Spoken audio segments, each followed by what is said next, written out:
안녕하십니까? 안녕하십니까? 반갑습니다. 촛불 집회도 계속 있고 한데 요즘에 참 정치적으로도 혼란스러운 것 같습니다.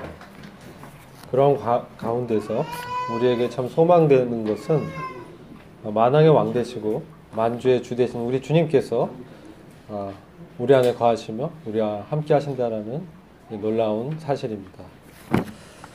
감사가 되죠. 오늘 그 성도님들과 함께 나누고자 하는 말씀은 하나님의 능력에 대해서 잠깐 나누고자 합니다. 하나님의 영광의 능력에 대해서 보고자 합니다. 말씀은 고린도후서 4장 6절과 7절 말씀과 고린도후서 12장 9절 10절 말씀을 함께 보도록 하겠습니다. 먼저 고린도 후서 4장 6절 7절 말씀을 보시겠습니다. 찾으신 줄 믿고 함께 읽어보도록 하겠습니다. 고린도후서 4장 6절 7절입니다. 시작. 어두운 데서 빛이 비치리라 하시던 그 하나님께서 예수 그리스도의 얼굴에 있는 하나님의 영광을 아는 빛을 우리 마음에 비추셨느니라.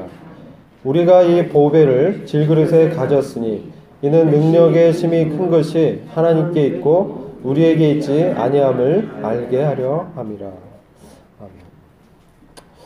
이 말씀은 우리가 잘 알듯이 사도 바울이 고린도 교회에 보낸 두 번째 서신 속에 나타난 말씀입니다. 그 전후 문맥을 봤을 때 뒷부분을 잠시 보시면 바울이 어려움 가운데 있으면서도 그가 사랑하는 고린도 교회 성도들 생각하면서 이와 같이 말씀을 대언하고 있는 것을 보게 됩니다. 8절 보시면 우리가 사방으로 우겨쌈을 당하여도 쌓이지 아니하며 답답한 일을 당하여도 낙심하지 아니하며 핍박을 받아도 버림받지 아니하며 거꾸로 뜨림을 당하여도 망하지 아니하고 우리가 항상 예수 죽인 것을 몸에 짊어지면 예수의 생명도 우리 몸에 나타나게 하려 함이라. 전도여행을 하면서 그들의 동족 유대인들에게 많은 핍박을 바울이 당하였습니다. 40의 가마 하나매를 39대를 5차례나 맞게 되고 돌도 맞게 되고 마치 죽은 자 같이 되어서 끌려나가기도 하고 참 기품과 또 배고픔과 많은 그 시련 가운데 그가 발견한 것은 바로 그리스도의 탁월하심과 그분의 영광에 대한 것이었습니다.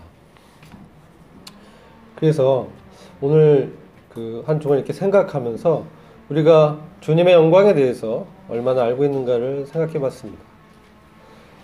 주님이 어떤 분이신가? 우리의 이 땅 가운데 삶은 주님이 과연 어떤 분인가에 대해서 우리가 얼마나 믿음을 갖고 그분과 반응해서 걸어가는가에 달려있다고 저는 보고 있습니다. 주님께서 십자가에서 피 흘려 죽으셨습니다. 그리고 죽은 지 사흘 만에 죽은 자 가운데서 하나님의 능력으로 성령의 능력으로 다시 부활하셨습니다. 또한 승천하셔서 하늘의 우편 보호자에 앉아 계십니다. 영광 가운데 영광과 존귀로 관쓰고 계십니다. 그러나 많은 경우에 우리는 이 세상에 우리의 일들에 많이 사로잡혀 있는 것을 보게 됩니다. 우리 안에 생명으로 오신 그 주님이 계신데도 우리는 많은 경우에 분주함을 핑계대고 바쁨을 이유로 해서 주님께 주목하지 못하고 있는 경우가 사실 많다라는 것을 발견하게 됩니다. 그러나 주님께서는 우리 안에 계속 말씀하십니다. 다만 우리가 그 사실을 인지하지 못하고 소홀히 여기기 때문에 주님의 함께하심을 그분의 임재를 의식하지 못하는 것입니다. 오늘 이 사도 바울께서 이 말씀하신 것을 보시면 바로 예수 그리스도의 얼굴에 있는 하나님의 영광을 아는 빛을 우리 마음에 비추셨다고 말씀하고 있습니다. 그리고 이 보배를, 하나님의 영광을 아는 빛을, 그것을 나타내신 진리 되신 그리스도께서 우리 안에 계신데, 우리는 이 질그릇된 우리의 육체에 많이 생각하게 되는 것 같아요. 저를 보더라도 난 왜 이렇게 생겼을까? 젊었을 때는 그런 생각도 했습니다. 어렸을 때는. 그리고 나는 왜 이런 일을 하고 있을까? 왜 이렇게 바쁠까? 뭐 이런 생각들 하게 되고, 그리고 나는 왜 이와 같이 죄에 이게 자꾸 넘어질까? 그 고통 가운데 신음한 적도 숱하게 많았습니다. 그래서 주님께 부르짖고, 주님, 참 이러한 이 사망의 이 몸에서 저를 구원해 주십시오. 이 기도를 많이 했어요.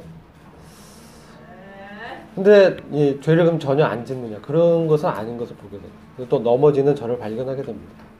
그러면서 참 나는 참 이 질그릇이구나, 나에게는 참으로 선한 것이 아무것도 없구나, 이것을 알게 되었습니다.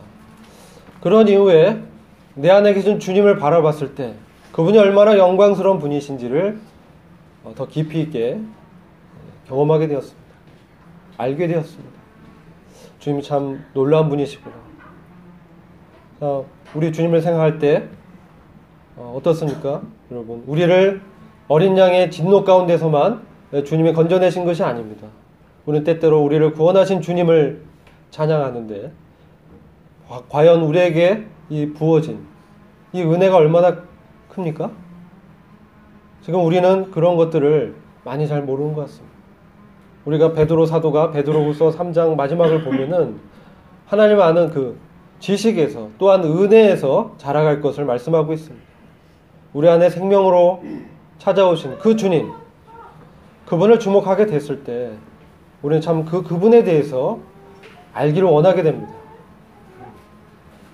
그분의 어떤 목적을 갖고 이 땅에 오셨는지, 그분의 어떤 비전과 하나님의 이 계획을 이 땅 가운데 이루셨는지, 그리고 지금 어떠한 경륜 가운데서 우리를 인도하시며 우리한테 말씀하시며 우리에게 은혜를 베풀고 계시는지를 주님은 참으로 알기를 원하시는 것입니다.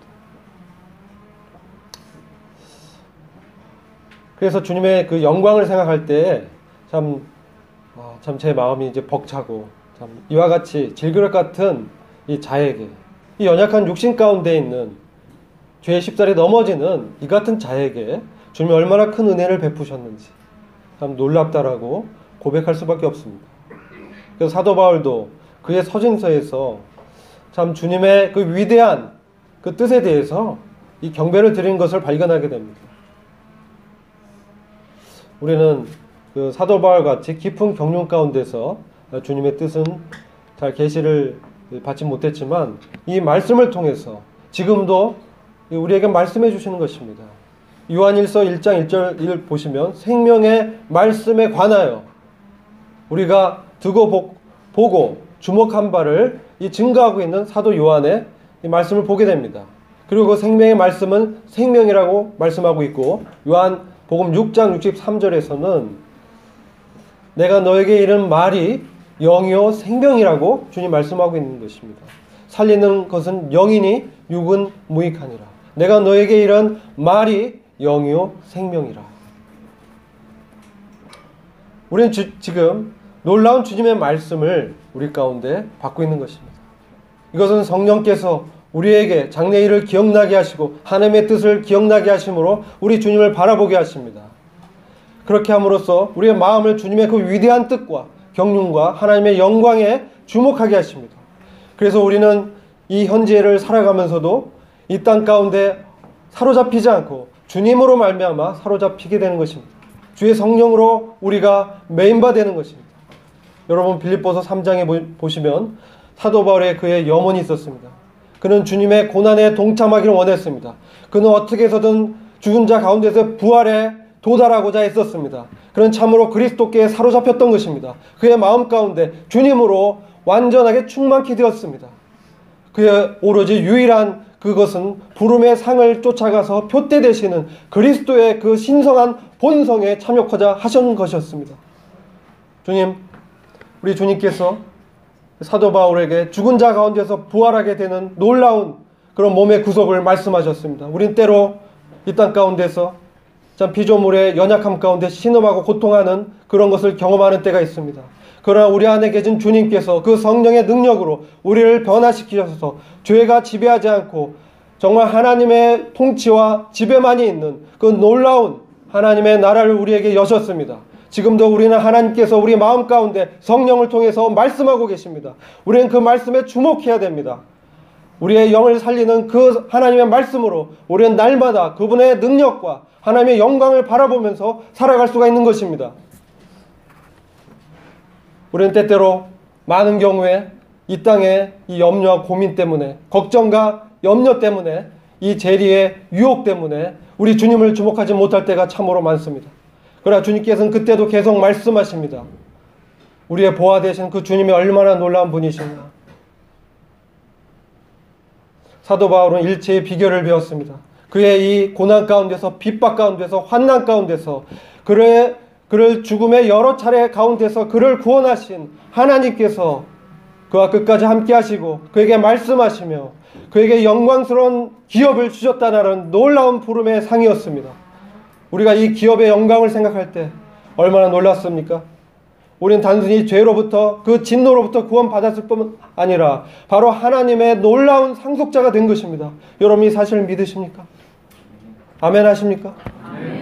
우리는 이 땅 가운데 그저 우리 죄에서 구원받아서 지옥 가지 않았다는 그 사실에 만족할 뿐만 아니라 우리를 하나님의 아들들로 삼으셔서 하나님의 아들로서 그리스도와 공동 상속자로 되게 하신 것입니다. 그리스도의 영광의 부여에 우리를 참여케 하신 것입니다. 그분의 영광이 얼마나 놀라운 영광입니까? 우리가 히브리서 2장 9절과 10절을 보시면 우리 주님께서는 영광과 존귀로 이미 관을 쓰시고 하나님 우편 보좌에 앉아 계십니다. 우리의 자리가 어디입니까? 우리가 이 땅 가운데 걸어가면서 우리의 자리는 바로 하늘에 있음을 기억해야 되는 것입니다. 여러분, 우리 그 많은 환난과 시련 가운데서 일체의 비결을 배웠던 것은 그의 그 연약함이 참으로 유익하다는 사실을 깨달았던 것입니다. 고린도 후서 12장 9절부터 10절 말씀을 잠시 함께 보시겠습니다.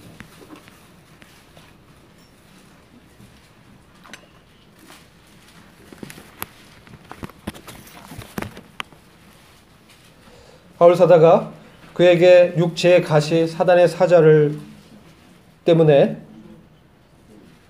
세 차례나 아버지 하나님께 떠나게 해달라고 구했습니다. 그런데 고린도후서 12장 9절부터 10절 말씀 같이 보시면 이와 같이 말씀하고 있습니다. 내게 이르시기를 내 은혜가 내게 족하도다. 이는 내 능력이 약한 데서 온전하여 짐이라 하신지라. 이러므로 도리어 크게 기뻐함으로 나의 여러 약한 것들에 대하여 자랑하리니 이는 그리스도의 능력으로 내게 머물게 하려 함이라. 그러므로 내가 그리스도를 위하여 약한 것들과 능욕과 궁핍과 핍박과 곤란을 기뻐하노니 이는 내가 약할 그때에 곧 강함이니라. 아멘. 사도 바울이 얼마나 육신적으로 자랑할 것이 많았습니까? 그는 태어나자마자 로마 시민권을 가진 그런 부유한 가정에 태어났습니다. 베냐민 지파의 후손이었고 가말리알의 학파에 그 당시 유명한 학자로부터 수업을 받았던 학문과 지위와 사회적인 부와 명성을 다 갖던 자였습니다. 그러나 그는 그리스도를 위하여 그분을 아는 것을 위하여 모든 것을 배설물로 여겼다라고 말씀하고 있습니다. 그리고 그는 이런 어려움 가운데서 주님의 은혜가 얼마나 족한지를 깨달았습니다. 그가 그의 육체의 가시를 제거시켜달라고 여러 번 강구했지만 우리 아버지께서는 내 은혜가 너가 족하도다 이렇게 말씀합니다. 왜냐하면 내 능력이 약한 데서 온전하여 짐이라. 우리는 때로 우리의 육체와 우리의 정신을 강하게 하려고 했습니다. 여러 가지 세상의 지식도 습득해보고 또 여러 재능도 익혀보고 그렇게 노력을 합니다. 그래서 이 세상에서 잘되고 성공하고 뛰어난 명성을 얻기를 바라고 있는 것이 세상 사람들이 가는 넓은 길입니다. 그러나 우리에게 펼쳐진 그 길은 그리스도께서 가신 그 길은 좁은 길입니다. 바로 우리의 능력이 주님의 능력이 약한 데서 온전하여진다는 사실입니다. 그래서 오히려 바울은 이와 같이 고백하고 있습니다.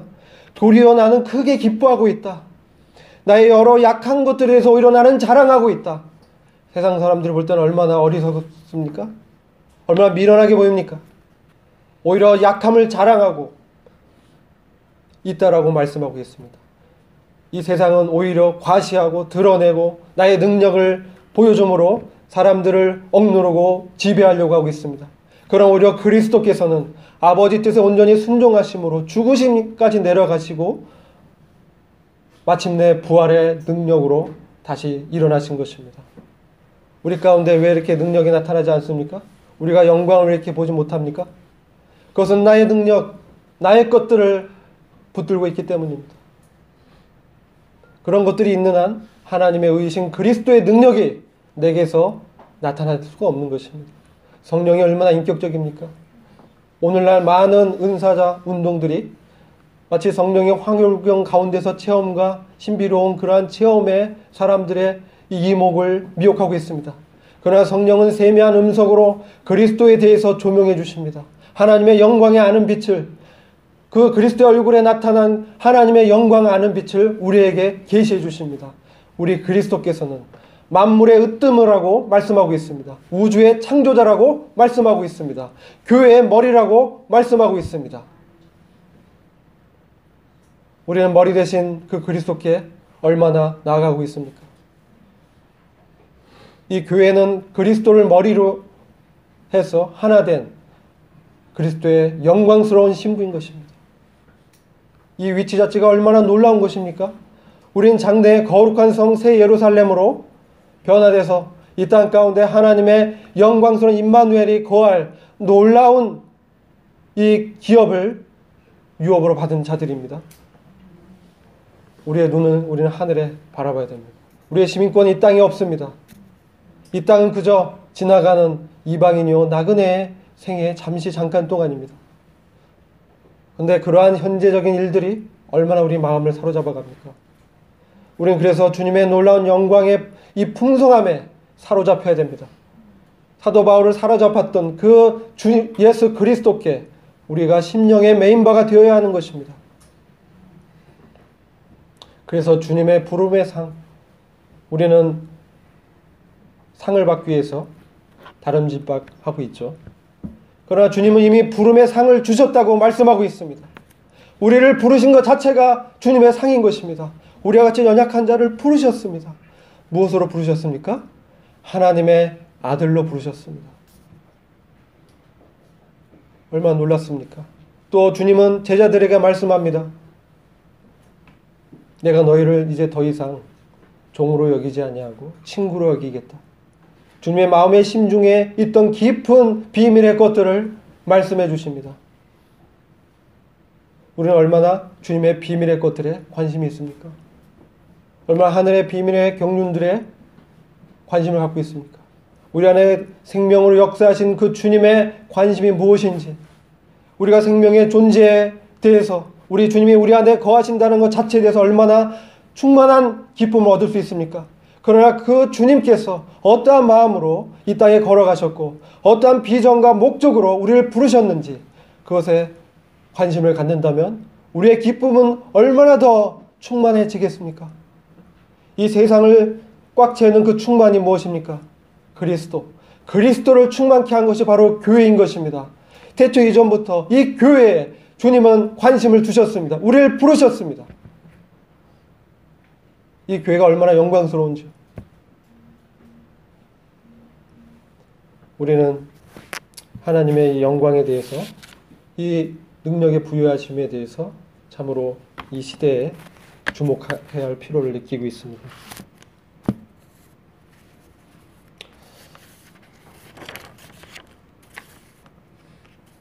에베소서 1장 18절부터 19절 말씀을 이렇게 말씀하고 있습니다.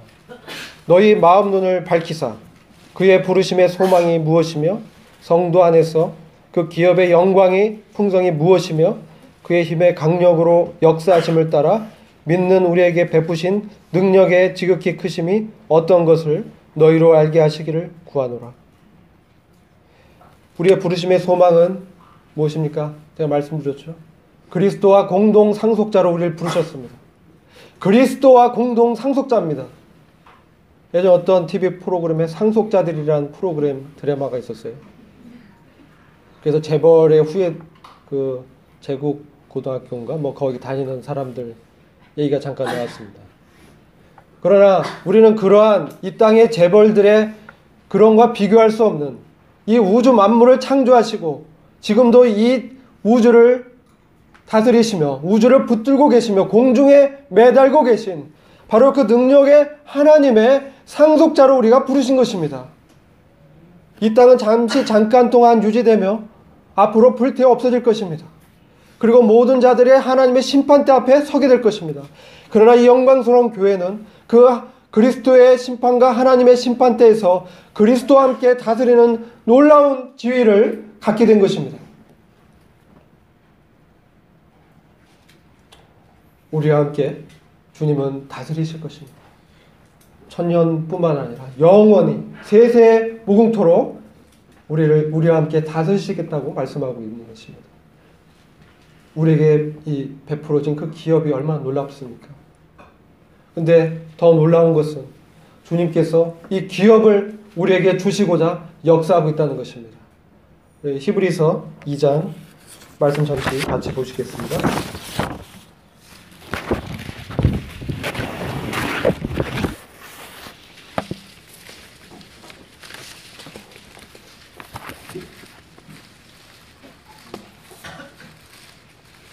히브리서 2장 6절부터 9절 말씀 잠시 보시겠습니다.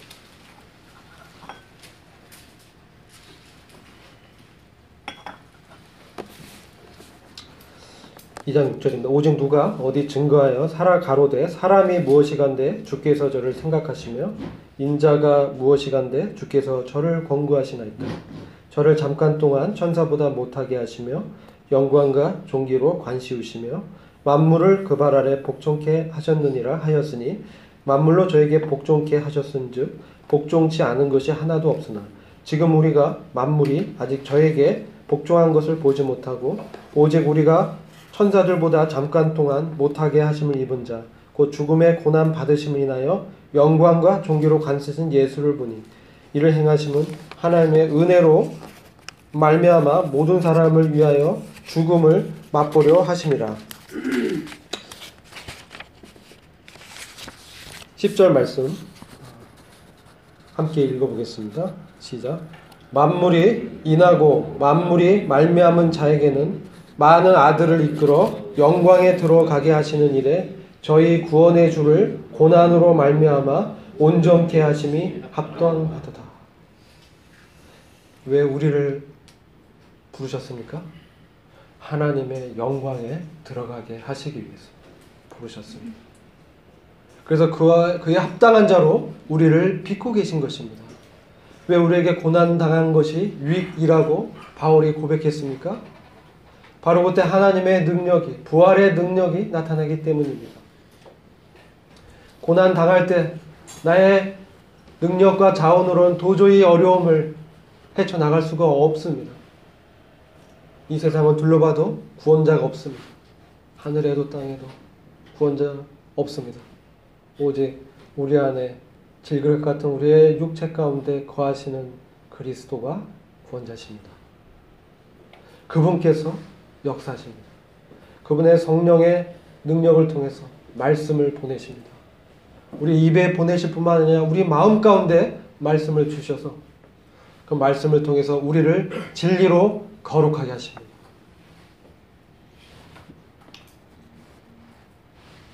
그래서 우리로 하여금 하나님의 놀라운 신의 성품에 참여토록 하십니다. 우리와 같이 연약한 질그릇 같은 육체를 입은 자에게 정말 지긋지긋하게 들러붙는 이 우리의 살과 같은 이 육체의 본성 때문에 얼마나 우리가 좌절하고 주님을 부르고 있습니까? 영광스러운 주님께서 다시 오실 때 우리에게 이 모든 죄의 짐을 벗어버리게 하시고 죄가 전혀 없는 썩지 않고 영원한 주님의 몸과 같은 영광스러운 몸으로 우리를 입히실 것입니다.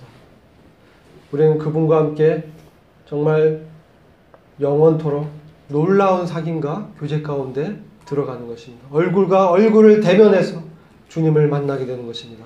지금 우리 안에 계신 주님이 얼마나 놀랍습니까? 근데 그 주님을 우리가 대면하게 된다는 것입니다. 말로만 듣고 우리가 성경에서 발견했던 그 그리스도께서 우리를 맞아주신다는 것입니다. 그런데 그냥 맞아주는 것이 아니라 영광으로 우리를 맞아주신다는 거예요. 영광은 무엇입니까? 여러분, 이 영광은 원래는 여러 가지 뜻이 있습니다. 근데 우리는 우리 안에 역사하시는 그 그리스도의 능력이 나타나는 것이 바로 하나님의 임재의 영광인 것입니다. 그분의 놀라운 신의 성품이 우리 안에서 나타나는 것입니다. 왜? 우리 상속자로 부르셨기 때문에 상속자에 걸맞는 합당한 성령의 열매들을 맺게 하시는 것입니다. 이것을 방해하는 것은 바로 육체입니다. 육체는 계속 끊임없이 우리를 잡아당깁니다. 육체의 원리로, 종교의 원리로, 율법주의 원리로 우리를 얽어맵니다. 그러나 우리는 진리 안에서 자유롭게 된 자입니다. 그리스도로 말미암아 자유케 된 자입니다. 그래서 우리 안에 참 이러한 육체의 정욕이 우리를 괴롭게 할지라도 바로 우리는 우리 주님과 함께 연합된 자입니다. 그분의 마음이 우리 가운데 통한 자입니다. 하나님의 마음과 통한 자들이라는 거예요. 성령을 통해서 우리한테 말씀하실 때 우리가 그 세밀한 음성에 순종해야 되는 것입니다. 성령은 매우 인격적입니다. 우리가 처음 거듭났을 때는 강권적으로 역사하고 인도하시고 우리에게 보여주시고 말씀하시지만 우리가 점점 주님을 알아갈수록 주님께서 우리에게 많은 자유를 허락하십니다. 때로 저질러 보기도 하죠. 그러나 그 후에 밀려오는 얼마나 이 후회와 실망감 크지 않습니까? 너무나 크죠.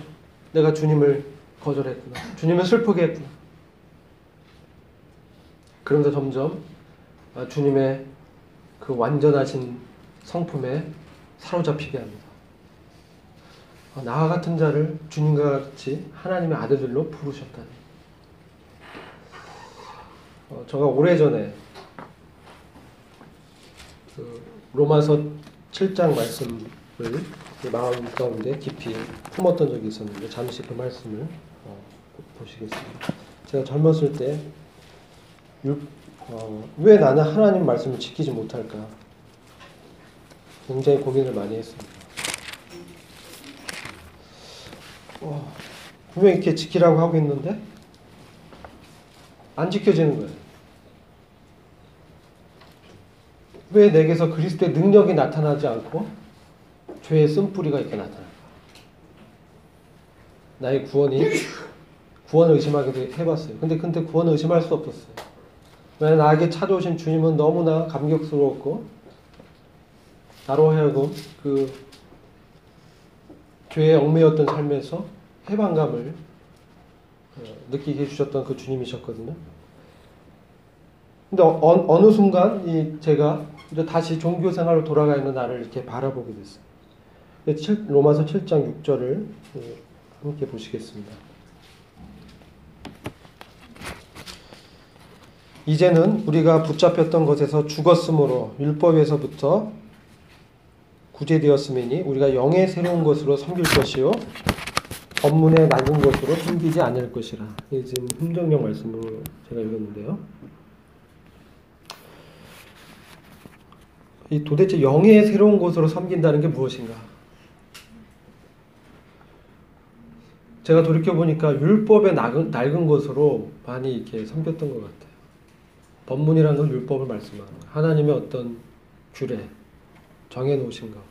이것은 하나님의 거룩과 의의 기준을 우리에게 제시해 줍니다. 그런데 그것이 저에게 능력을 주진 못했습니다.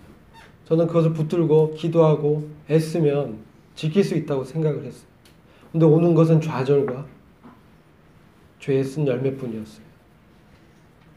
그래서 이 영의 새로운 것이 무엇인가? 분명히 사도 바울은 영의 새로운 것을 섬긴다라고 말씀하고 있는데 이것을 잘 모르겠었어요. 이게 무엇입니까? 네? 바로 우리 안에 오신 성령이시죠. 첫째 아담은 혼이 되었으나 마지막 아담은 생명 주는 영이 되셨다. 살리는 영이 되셨다. 생명 주는 영이 되셨다. 내가 너에게 이른 말이 영이요 생명이니라. 근데 이게 왜 이 영으로 섬기는 것이 안 되더라고요. 근데 이제 깨달았어. 나중에 내가 섬길 수 없는 자라는 걸 알게 됐어요. 주님을 섬길 자격도 없었고 능력도 없었고 재능도 없었고 제가 잘하리라 생각했던 붙들었던 모든 것은 하나님의 은혜로 주어졌다는 것을 알게 됐습니다.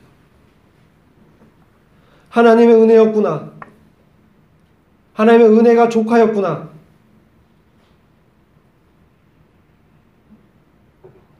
그때 예수 그리스도께서 그 진노에서부터 나를 구원하신 그런 분뿐만 아니라 세상의 통치자요 만왕의 왕이시며 바로 하나님이시라는 것을 분명하게 알게 됐습니다.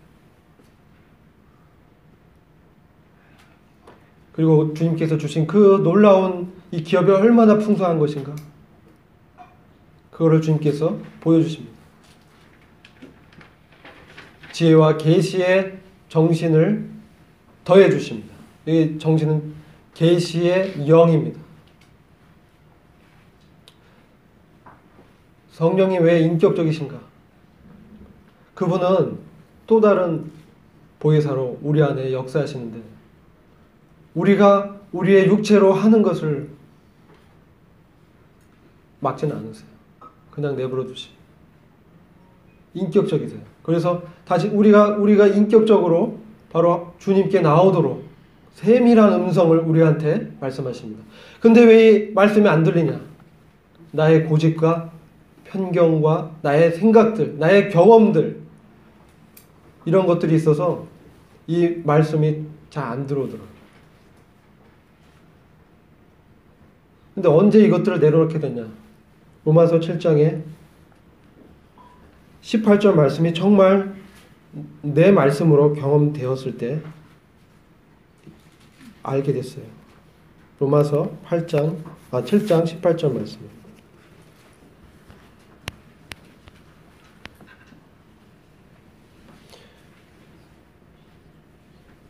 17절부터 보면 이제는 이것을 행하는 자가 내가 아니요 내 속에 거하는 죄니라. 내 속 곧 내 육신에 선한 것이 거하지 아니한 줄 아노니 원함은 내게 있으나 선을 행하는 것은 없노라. 내가 원하는 바 선을 하지 아니하고 도리어 원치 아니한 바 악은 행하는도다. 21절 그러므로 내가 한 법을 깨달았노니 곧 선을 행하기 원하는 나에게 악이 함께 있는 것이니라. 내 속사람으로는 하나님의 법을 즐거워하되 내 지체 속에서 한 다른 법이 내 마음의 법과 싸워 내 지체 속에 있는 죄의 법 아래로 나를 사로잡아 오는 것을 보는도다. 오라 나는 공고한 사람이로다. 이 사망의 몸에서 누가 나를 건져내랴. 그래서 고민을 했죠. 누가 나를 건져내랴. 25절 우리 주 예수 그리스도로 말미암아 하나님께 감사하리로다. 여전히 내 안에 육신의 법이 있지만 그리스도 예수로 말미암아 감사하게 되었어요. 나에게 유일한 가능성 바로 예수 그리스도 그분뿐이라는 것을 주님이 알게 하셨습니다.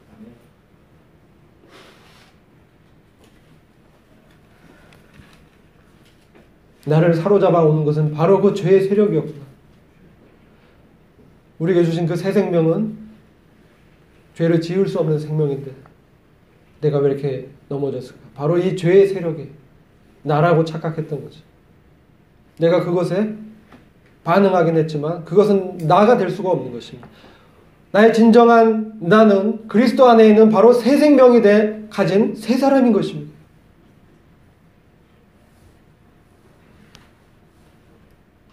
그래서 로마서 8장 1절과 2절 말씀을 경험적으로 알게 됐습니다. 그러므로 이제 그리스도 예수 안에 있는 자는 결코 정죄함이 없나니 이는 그리스도 예수 안에 있는 생명의 성령의 법이 죄의 사망의 법에서 너를 해방하였습니다.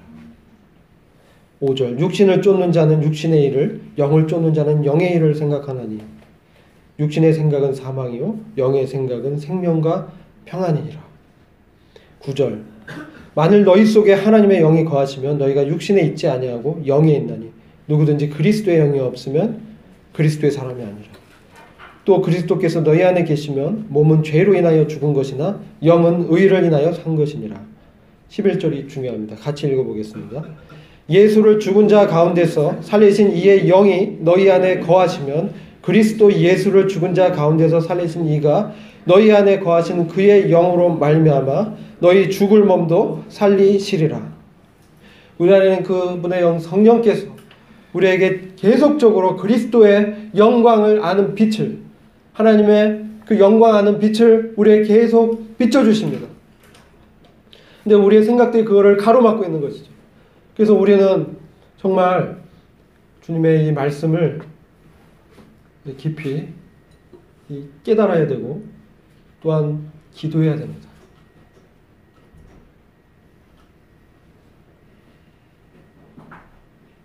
기도 없이는 하나님의 능력이 나타날 수가 없습니다. 나의 진리의 지식과 하나님의 진리가 왜 우리 삶 가운데 나타나지 않습니까? 기도하지 않기 때문이에요. 얼마나 절박한 심정으로 주님께 매달려 봤습니까?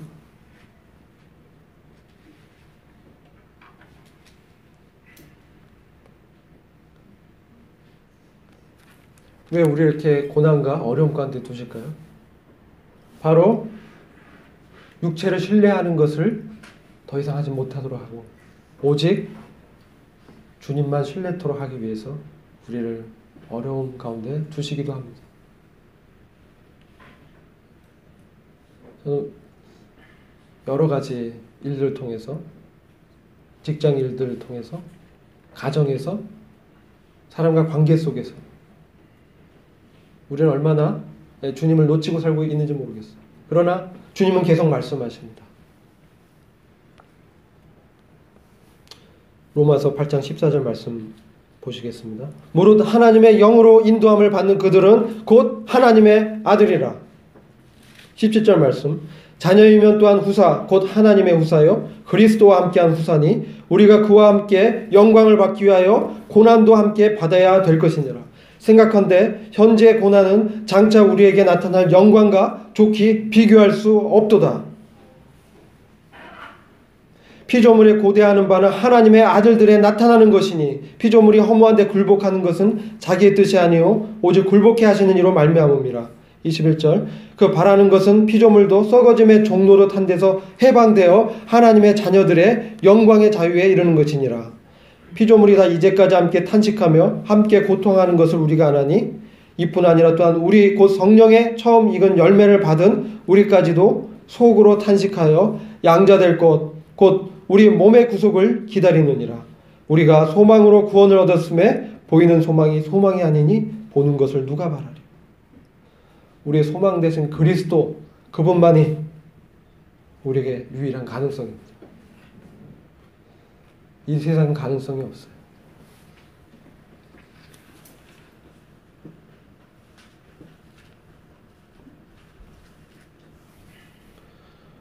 그래서 이 고난을 받을 때 우리가 어려운 환경 가운데 있을 때 우리가 주님과 같은 고난을 똑같이 받을 수는 없겠죠. 그러나 우리가 주님께서 사신 것처럼 정말 하나님의 뜻대로 살고자 한다면 우리는 반드시 저항에 부딪히게 됩니다. 그것을 경험하게 돼요. 근데 그때 우리가 많은 경우에 성령의 음성을 놓치고 이 육신의 욕구대로 행할 때가 많은, 그때는 이제 실패하게 됩니다. 그러나 계속적으로 주님은 말씀하십니다. 우리 안에 영을 통해서 하나님 말씀을 통해서 인도하십니다. 그것을 붙들어야 돼요. 에베소서 6장 말씀을 같이 보시겠습니다.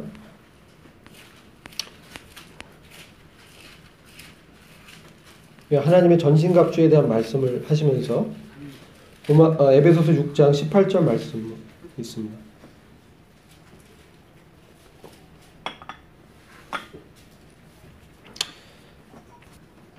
네, 제가 읽어보겠습니다. 모든 기도와 간구로 하되 무시로 성령 안에서 기도하고 이를 위하여 깨어 구하기를 항상 힘쓰며 여러 성도를 위하여 구하고. 우리가 시간이 부족하다고 많이 얘기합니다. 그러나 하나님 말씀은 모든 기도와 간구로 하되 무시로 성령 안에서 기도하라고 말씀하고 있습니다. 무시로는 때와 상관없이 항상 성령 안에서 깨어서 그분과 교통하는 것입니다. 근데 이게 나의 생각이 강하면 강할수록 이렇게 안 되더라고요. 근데 나에겐 선한 것이 없고 오직 가능성이 내 안에 계신 주님께만 있음을 알게 되었을 때 우리는 너무나 자연스럽게 주님께 나아가게 되는 것입니다. 우리가 어찌할 수 없는 이 환경이 있습니다. 그런 환경에 맞닥뜨렸을 때, 그런 사람을 만났을 때, 나를 어렵게 하는 사람을 만났을 때 우리는 나의 뜻대로 안 된다고 해서 우리 안에서 여러 감정들이 일어납니다. 이것은 다 육체의 감정들이에요. 육신의 감정들이에요. 그때 어떡합니까? 무시로 항상 성령 안에서 기도하라고 했어요. 우리의 예배처가 어딥니까? 네. 사마리아의 여인이, 수가성 여인이 우리에게 예배할 곳이 어디냐고 물어봤잖아요, 주님께.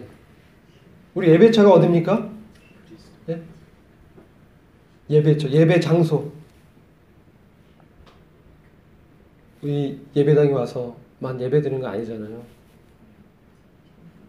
우리 항상 우리 삶 가운데서 예배를 드리는 것입니다.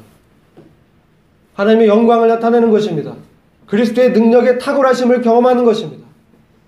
그분의 우리에게 베푸신 화목제물을 나눠주는 것입니다. 우리에게 어려움이 닥쳤을 때 우리는 기회로 생각해야 됩니다. 이 고난은 그리스도의 능력이 내게 머물게 하기 위한 놀라운 하나님의 기회구나.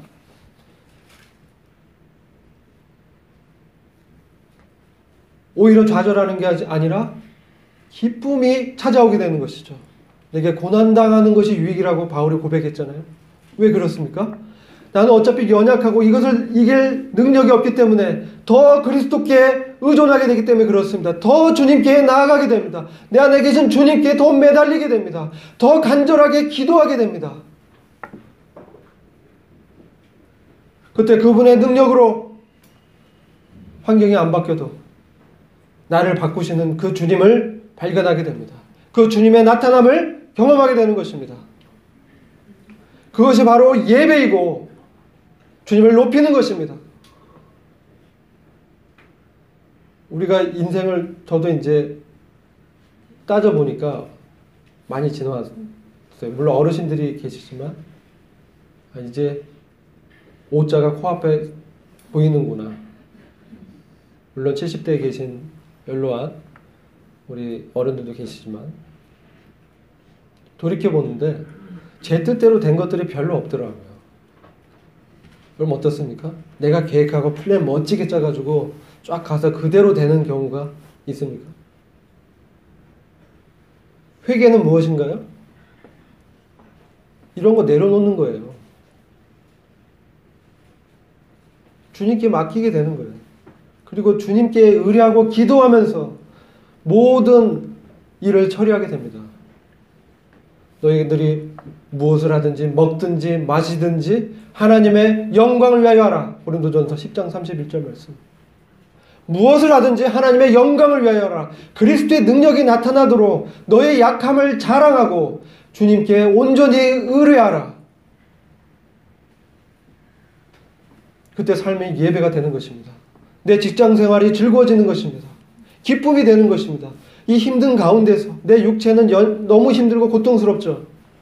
이 고난 가운데 두신 것은 하나님의 영광의 유업을 주시기 위함이라. 그 기업이 얼마나 놀랍습니까? 그리스도를 닮은 자들만 기업의 영광을 실제로 행사할 것입니다.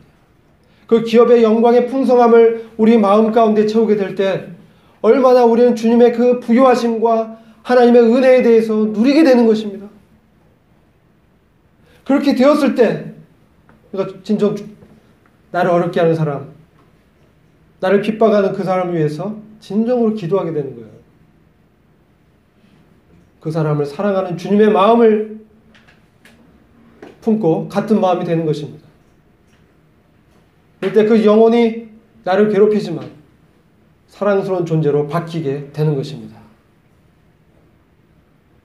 무시로 깨어 성령으로 기도하고, 기도하는 시간이 없습니까? 항상 기도하라고 하고 있어요. 어떻게? 성령을 통해서. 하나님 들으십니다. 우리의 세밀한 음성을 들으십니다. 그분은 인격적이십니다. 그리고 세밀하게 말씀하십니다. 이 말씀을 놓치지 마시기 바랍니다. 많은 교회에서 많이 놓쳤어요. 그래서 많이 실수했는데 그때 주님은 말씀하셨다는 것을 교훈해 주셨어요. 그렇게 하지 말아라. 하나님의 말씀을 기억나게 하십니다. 이게 영으로 섬기는 법이고 영을 쫓아가는 삶인 것이에요. 이게 우리에게 얼마나 놀라운 이 시온의 대로가 펼쳐져 있는데 우리는 많은 경우에 옛날의 그 습관과 종교 예식이 마치 예배로 생각하고 있어요. 그것이 아닙니다. 우리는 완전히 새로운 상속 언약을 받은 자입니다. 바로 우리 안에 계신 그리스도 그분이 나타나시는 놀라운 이 새 언약의 일꾼인 것입니다. 우리 모두 일꾼으로 부르셨어요. 앞에 있는 사람의 일꾼입니까? 아니에요. 우리 모두가 각 처소에서 주님을 높이면서 주님의 일을 하는, 모든 일을 하나님의 영광을 위하여 하라. 모든 일을 구원의 유익을 위하여 하라. 바울이 얼마나 힘들어했습니까? 내게 역사하는 건 사망이고 너에게 역사하는 건 생명이다. 나는 나의 구원의 유익을 위해서 이렇게 애쓰고 있다라고 말씀하고 있잖아요. 빌립보서 3장 말씀 보고 말씀을 마무리하도록 하겠습니다.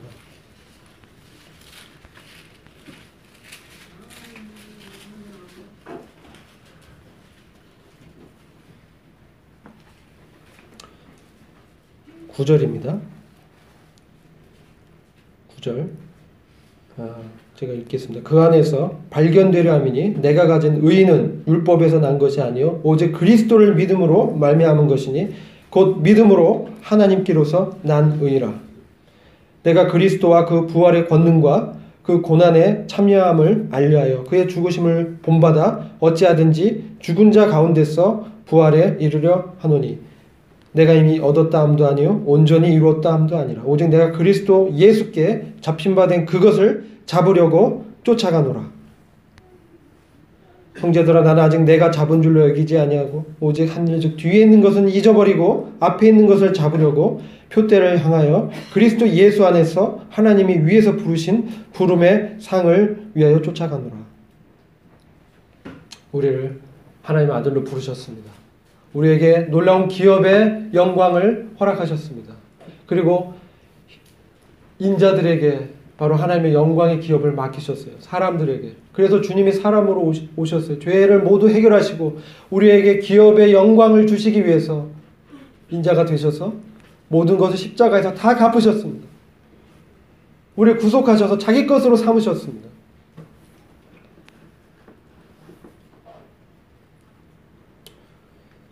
우리는 많은 경우에 나의 어떤 것들을 많이 의지하는 것 같아요. 조금이라도 이 정도는 내가 있어. 그런 마음 버리시기 바랍니다. 나는 정말 철저하게 부패한 자고 나에겐 선한 게 전혀 없구나. 이런 고백으로 주님께 정직하게 고백하시기 바랍니다. 그럴 때 그리스도의 능력을 구하시기 바랍니다.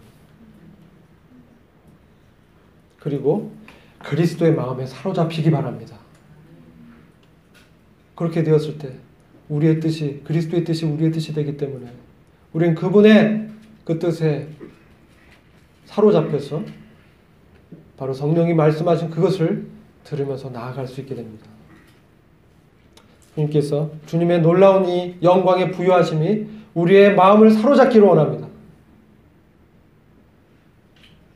바울이 심령에 메인바 돼서 예루살렘으로 들어갔어요. 사도행전 21장부터 23장 보시면 나옵니다. 많은 성령의 감동을 받은 그의 제자들과 형제들이 들어가지 말라고 했습니다. 성령의 감동으로 권했습니다. 바울이 거절했어요. 성령의 인도함은 그런 신비로운 체험과 황홀경 속에서 나도 모르게 인도하는 바 되는 게 아니에요. 하나님의 말씀으로 분명하게 인도하십니다.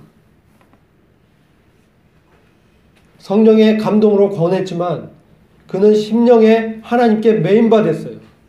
그것은 무엇입니까? 동족들의 구원을 위해서 내 목숨을 아끼지 않고 예루살렘으로 들어가겠다는 거예요. 말씀을 잘 읽어보시면 분명히 그렇게 말씀하고 있어요.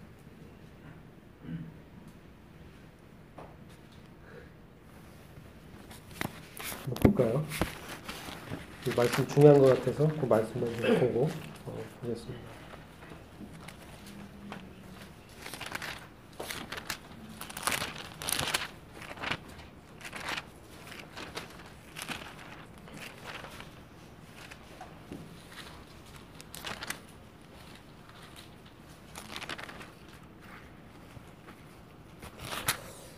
그 21장 보시면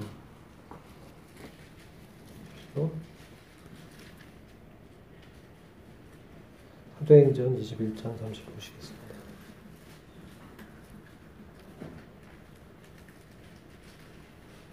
아, 20장 22절부터 좀 볼게요. 사도행전 20장 22절.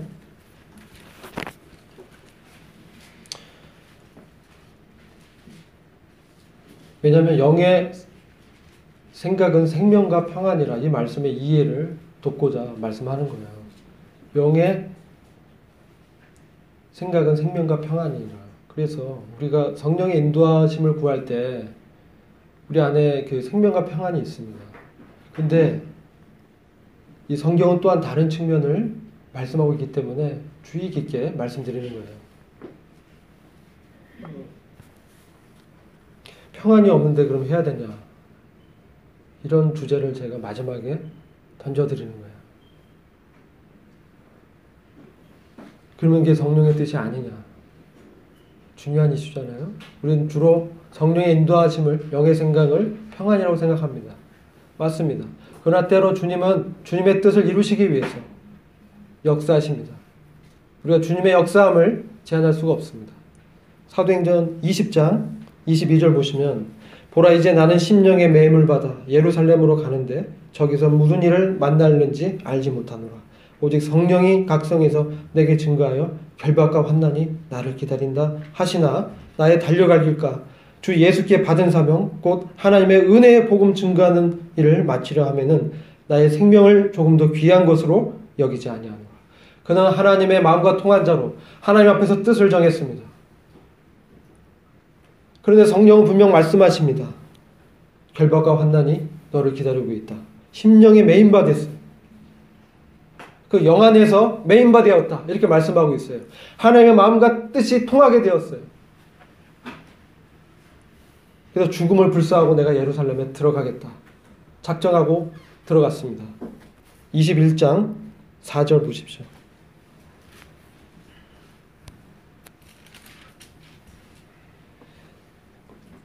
그래서 이 제자들을 이제 만나게 됩니다. 4절 제자들을 찾아 거기서 이래를 머물더니 그 제자들이 성령의 감동으로 바울더러 예루살렘에 들어가지 말라 하더라. 분명히 성령의 감동으로 권했습니다. 예루살렘으로 들어가지 말라. 바울이 들었습니까? 안 들었어요. 영의 생각은 생명과 평안인데 안 들었어요. 그리고 또 그런 경고를 받게 되죠. 21장 11절 말씀 보시면 10절 11절 말씀 보시면 또 여러 날 있었더니 한 선지자 아가보라 하는 이가 유대로부터 내려와 우리에게 와서 바울의 띠를 가져다가 자기 수족을 잡아매고 말하길 성령이 말씀하시되 이러면서 12절 결박되고 넘겨줄 것이다. 다 알았습니다. 알고 미래의 일을 다 얘기해 줬어요. 장래 일을 다 성령을 통해서 듣게 했습니다. 성령은 이와 같이 장래 일을 말씀하십니다. 계시를 통해서 말씀해 주시죠. 그러나 지금 기록된 성경을 통해서 이 예언을 말씀하십니다. 근데 11절 보시면 12절 보시면 그 말을 듣고 권했어. 예루살렘에 올라가지 말라. 그러니까 13절에 바울이 대답하되 너희가 어찌하여 울어 내 마음을 상하게 하느냐. 나는 주 예수의 이름을 위하여 결박받을 뿐 아니라 예루살렘에서 죽을 것도 각오하느냐. 아멘. 그가 주님 앞에서 하나님의 마음과 통해서 뜻을 정했던 거예요. 그래서 자기 평안하지 않았어요. 너무 괴로운 거예요. 그러나 주님께서 그렇게 인도하셨습니다. 그래서 23절 보시면 11절 주님이 밤에 곁에 서서 말씀하십니다. 23장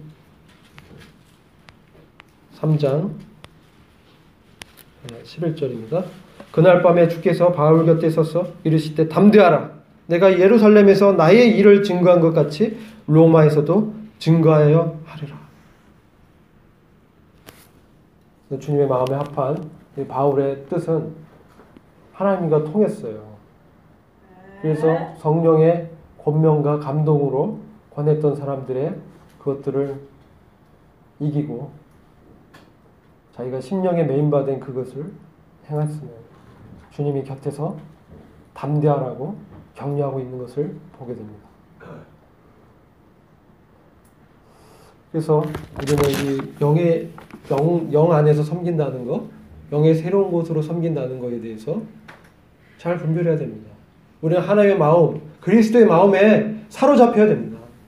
그분의 뜻에 사로잡혀서 우리 마음을 그분의 기업의 영광에 부여한 것으로 꽉 채워서 주님의 뜻을 이렇게 행해 나가는 것이 있는 것입니다. 주님의 인도하심이 있지 않습니까?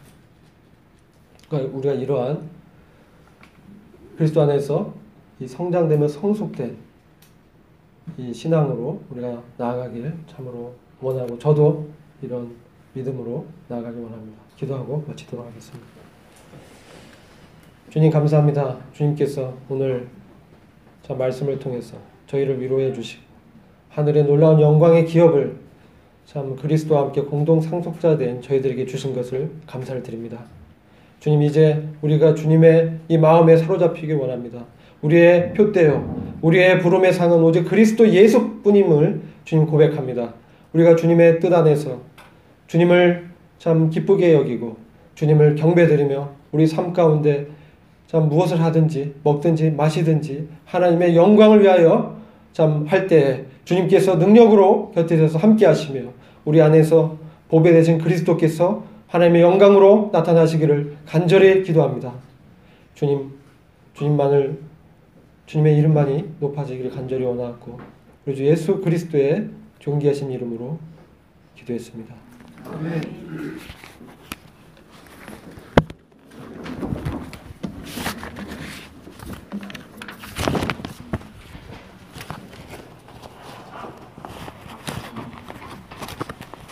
말씀 감사드립니다. 교회 광고